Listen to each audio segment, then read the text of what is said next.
Hi, I'm Old Norse specialist Dr. Jackson Crawford.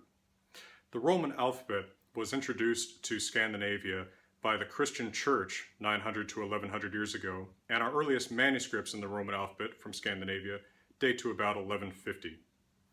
Virtually all writing in Scandinavia in ink from that point forward was in the Roman alphabet, but in one rare, precious manuscript, the writing is actually in runes. Now, the runic alphabet was used in Scandinavia before the introduction of the Roman alphabet, but when the Roman alphabet was brought in, the runic alphabet was not completely supplanted or extinguished.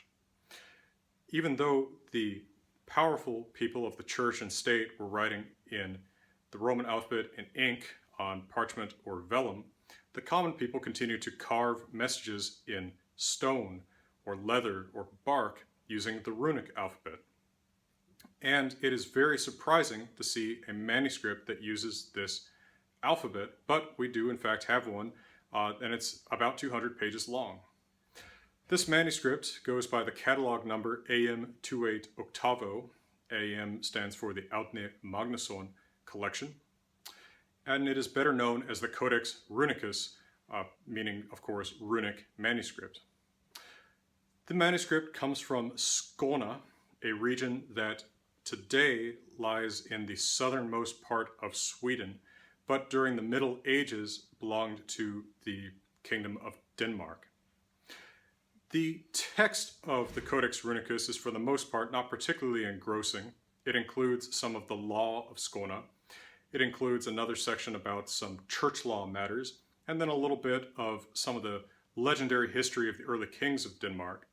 But it's most famous for the very last page, on which there is written the earliest musical notation of any secular song in Scandinavia, as well as the lyrics. So the notation is in medieval musical notation. This is pretty different from what's used in music schools today, but it's still readable. And the tune of this song has been repopularized and become extremely well known in Denmark since the 20th century, as well as elsewhere in Scandinavia and the world. Now, the two lines of the lyrics that are actually preserved in the manuscript are it's not very much, it's just those two lines. In Old Danish, they read, Drømde mig en drøm I nat, silke og ærlig pæl.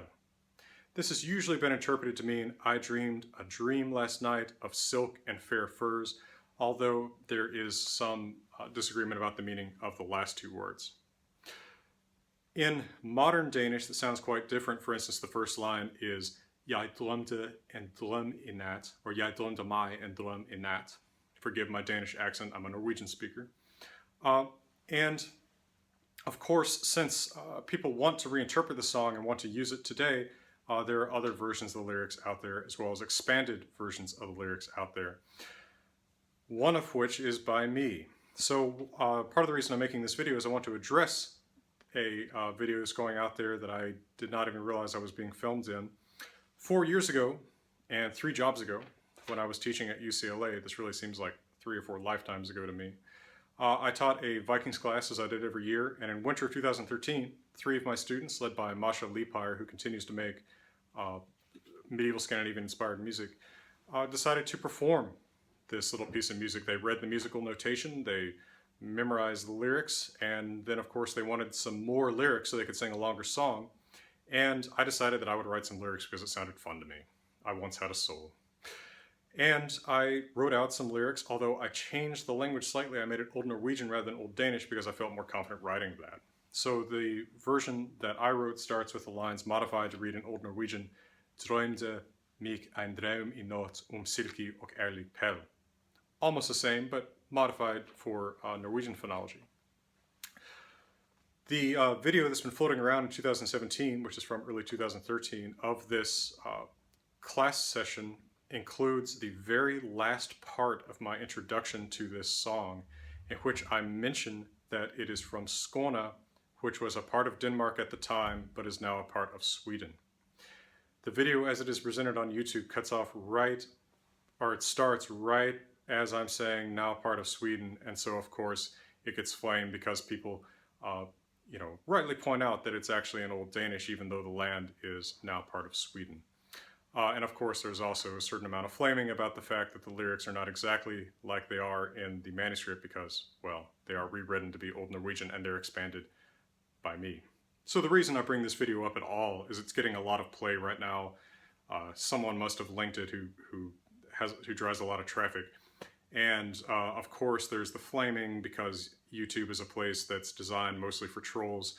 But I just want to encourage you to perhaps take a moment to consider giving someone the benefit of the doubt. I know on the internet that's a pretty foreign concept. I think the last time anyone gave someone the benefit of the doubt on the internet, the rivers flowed uphill for a day and the mirror had no bitter truths to tell for 24 hours.